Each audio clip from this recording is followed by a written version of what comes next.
अब सबसे पहले डॉक्टर साहब नमस्कार, स्वागत है आपका। नमस्कार। सबसे पहला सवाल डॉक्टर साहब मैं यही करना चाहूँगी कि जो हीमोफीलिया की बीमारी है, ये हीमोफीलिया आखिर होता क्या है? जी हाँ, हीमोफीलिया एक आनुवांशिक बीमारी है, एक जेनेटिक बीमारी है, जिसमें कि मदर जो है वह कैरियर होती है, जो डिफेक्टिव जीन है उसको कैरी करती है और उनके लड़कों को यह बीमारी होती है, हीमोफीलिया बीमारी। तो हीमोफीलिया बीमारी में क्या होता है कि हमारे रक्त में, हमारे शरीर में कुछ ऐसे प्रोटीन्स हैं जो कि ब्लड को क्लॉट करने में मदद करते हैं। उन्हें फैक्टर के नाम से जानते हैं, फैक्टर 1 to 13 होते हैं। और हीमोफीलिया जो बीमारी है उसमें फैक्टर्स की कमी हो जाती है। जैसे हीमोफीलिया ए में फैक्टर 8 की कमी होती है, हीमोफीलिया बी में फैक्टर 9 की कमी होती है और एक हीमोफीलिया सी होता है जिसमें फैक्टर 11 की कमी होती है। तो इन फैक्टर्स की कमी, जैसे किसी को हीमोफीलिया ए है तो उनको क्या है दिक्कत की अत्यधिक रक्तस्राव होता है या उनकी ब्लीडिंग जल्दी रुकती नहीं है। यदि दांत उन्होंने बच्चे ने उखड़वा लिया तो वहाँ से ब्लीडिंग जो है 2-3 दिन 4 दिन तक होते रहेगा, जबकि नॉर्मल व्यक्ति में यह 1-2 घंटे में कंट्रोल हो जाता है। तो हीमोफीलिया के मरीज को ब्लीडिंग की टेंडेंसी होती है और कितना फैक्टर कम है उसी के अनुसार उनको ब्लीडिंग की सीवियरिटी रहती है कि यदि माइल्ड हीमोफीलिया है तो कुछ ज़्यादा चोट लगने से ही ब्लीडिंग होगी, मॉडरेट हीमोफीलिया है यदि तो हल्का भी ट्रॉमा यदि हम देंगे या चोट लगेगा तो ब्लीडिंग होगी, और जो सीवियर हीमोफीलिया है उसमें अपने आप भी बिना चोट लगे ब्लीडिंग होती है या उनके जोड़ जो है फूल जाते हैं और उनके जोड़ खराब हो जाते हैं। जी डॉक्टर साहब, जैसा कि आपने बताया कि हीमोफीलिया में खून लगातार बहता रहता है, आम लोगों को जितना खून निकलता है उससे कई ज़्यादा। क्या इसके अलावा कोई और लक्षण है जिससे व्यक्ति पहचान कर सकते हैं इस बीमारी की, या कोई ऐसी उम्र जिसमें इस बीमारी की पहचान कर ली जानी चाहिए? जी हाँ, बहुत सुंदर सवाल आपने किया। तो ये जो है यह थोड़ी रेयर बीमारी है, इतनी कॉमन नहीं है। जैसे हीमोफीलिया ए जो है वह करीब 10,000 बच्चों में एक बच्चे में मिलती है और जो हीमोफीलिया बी है वह करीब 30,000 में से एक बच्चों को हीमोफीलिया बी डायग्नोज होता है। तो ऐसे बच्चे जिनको कि शरीर पे काले काले धब्बे हो जाएं या जोड़ सूज, जैसे ही क्रॉल करना शुरू करते हैं बच्चे तो उनको यदि जोड़ों में सूजन होने लगे या अत्यधिक रोएं तो ज़रूर पता करना चाहिए कहीं उनको हीमोफीलिया तो नहीं है। दूसरी बात कि जैसा मैंने कहा कि यह एक जेनेटिक बीमारी है, तो बहुत सारे फैमिली मेम्बर को ऐसे रक्तस्राव के प्रॉब्लम पहले से हो सकते हैं या उनको डायग्नोसिस हुआ हो कि उनको हीमोफीलिया है, तो ज़रूर आगे के जो बच्चे हैं जब जन्म लेते हैं तो उनकी जांच होनी चाहिए कि उनको हीमोफीलिया तो नहीं है। जी डॉक्टर से संपर्क करने की नौबत कब आ जाती है? व्यक्ति को डॉक्टर से संपर्क कब कर लेना चाहिए? हर एक सस्पेक्टेड जो हीमोफीलिया के बच्चे हैं, मरीज हैं, उनको हीमेटोलॉजिस्ट से मिलना ही चाहिए। उसमें वेट नहीं करना है कि कुछ यदि दिक्कत होगी, ब्लीडिंग होगी तभी हम डॉक्टर से मिलेंगे, क्योंकि एक तो इलाज होता है और दूसरा प्रिवेंशन होता है। तो जब आप डॉक्टर से मिलेंगे तभी आप जानेंगे कि कैसे हम चीज़ों को खराब होने से रोक सकते हैं। नहीं तो कभी कभी बहुत सीरियस अवस्था में मरीज आते हैं, उनके जोड़ खराब रहते हैं या बेहोश स्थिति में आते हैं क्योंकि उनके ब्रेन में ब्लीडिंग हुई रहती है। तो हर एक हीमोफीलिया पेशेंट को एक हीमेटोलॉजिस्ट से मिलना चाहिए।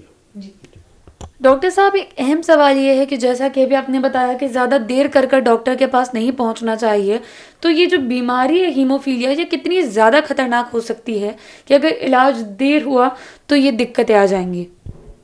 जी हाँ, तो जागरूकता की कमी है हमारे समाज में और हमारे पूरे देश में। यदि समझिए तो यदि 100 हीमोफीलिया के मरीज डायग्नोज हुए हैं, पहचाने गए हैं, तो 600-700 मरीज जो हैं वो छुपे हुए हैं, उनको हम लोगों ने नहीं पहचाना या उनको पता ही नहीं कि उनको हीमोफीलिया है।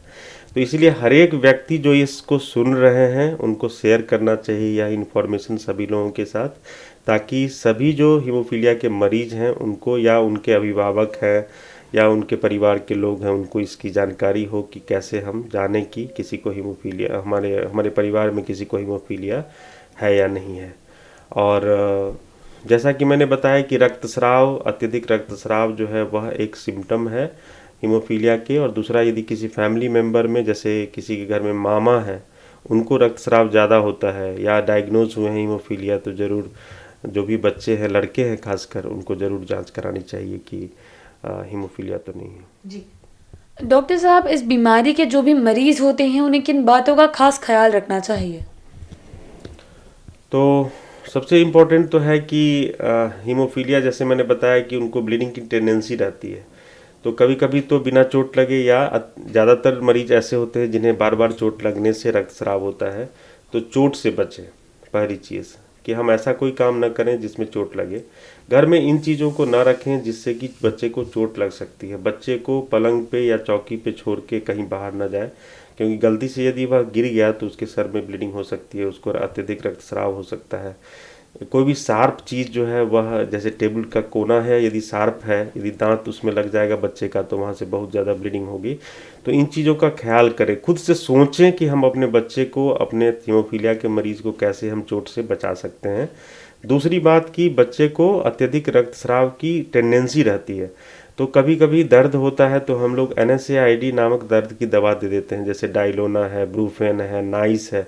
इन दवाइयों को हीमोफीलिया के मरीज को कभी नहीं देना चाहिए, गलती से भी नहीं देनी चाहिए, क्योंकि ऐसे ही ब्लीडिंग टेंडेंसी है और हमने उन दवाइयों को देख के और उनके प्लेटलेट्स खराब कर दिए, तो उन्हें बहुत ज़्यादा रक्तस्राव होगा और दिक्कत होगी। दूसरा है कि कभी यदि बीमार पड़ते हैं या वैक्सीनेशन के लिए जाते हैं तो उनको इंट्रामस्कुलर इंजेक्शन, जो मांस में सुई लगती है, वह नहीं लगवाना चाहिए, और अपने पीडियाट्रिशियन या हीमेटोलॉजिस्ट जो भी हैं उनको बताना चाहिए कि बच्चे को हीमोफीलिया है तो वैक्सीनेशन के अलग तरीके हैं, जैसे चमड़े के नीचे ही दे दी जाती है सुई।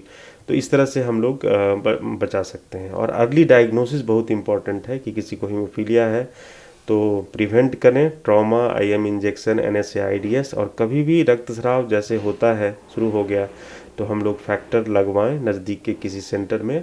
और एक दूसरी प्रोफाइलैक्टिक फैक्टर थेरेपी एक ये है जो कि ज़्यादातर हमारे विकसित देशों में यह लागू होता है, क्योंकि इसमें सप्ताह में 3 दिन तक फैक्टर देने की ज़रूरत है 18 साल की उम्र तक। तो इसमें थोड़े पैसे ज़्यादा लगते हैं, लेकिन इस स्ट्रेटजी से ये होता है कि बच्चे का लाइफ नॉर्मल हो सकता है, उनके जोड़ खराब नहीं होंगे, वे हैंडीकैप्ड नहीं होंगे, और वे अपनी सारी पढ़ाई लिखाई नॉर्मल तरीके से कर सकते हैं।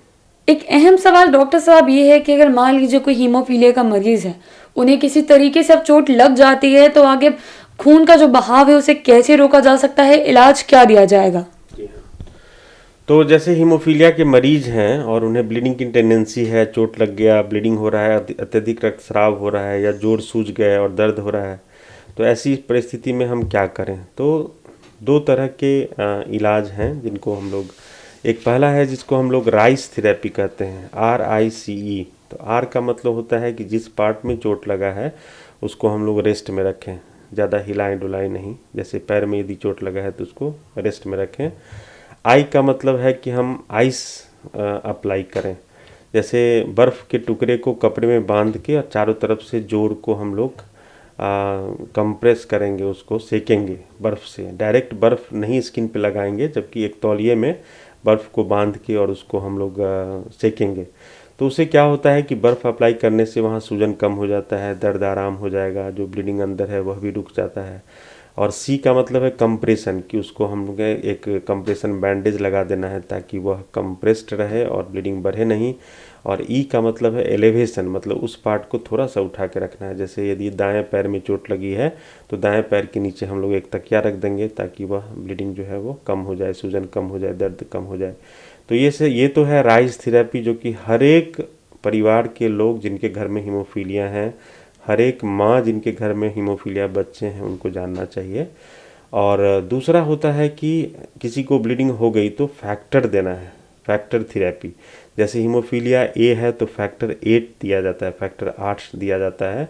उसको कितना देना है उसका कैलकुलेशन है, उनके वजन के अनुसार देते हैं, और सीवियरिटी जो है ब्लीडिंग का उस अनुसार हम लोग डिसाइड करते हैं। तो इसको किसी हॉस्पिटल में ही लगाना चाहिए, और हर एक हीमोफीलिया मरीज के घर में कुछ फैक्टर इमरजेंसी यूज़ के लिए रहना चाहिए, बहुत ज़रूरी है। हम लोग 500 यूनिट फैक्टर 8 या फैक्टर 9 जिनको हीमोफीलिया B है उनको हम लोग घर में अपने फ्रिज में रख सकते हैं।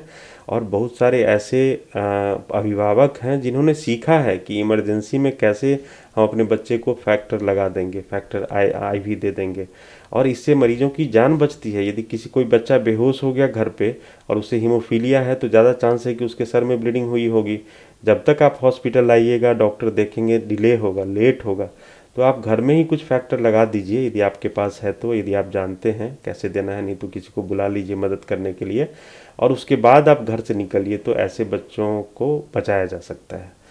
तो फैक्टर थेरेपी है और राइस थेरेपी, ये दोनों चीज़ बहुत इंपॉर्टेंट है।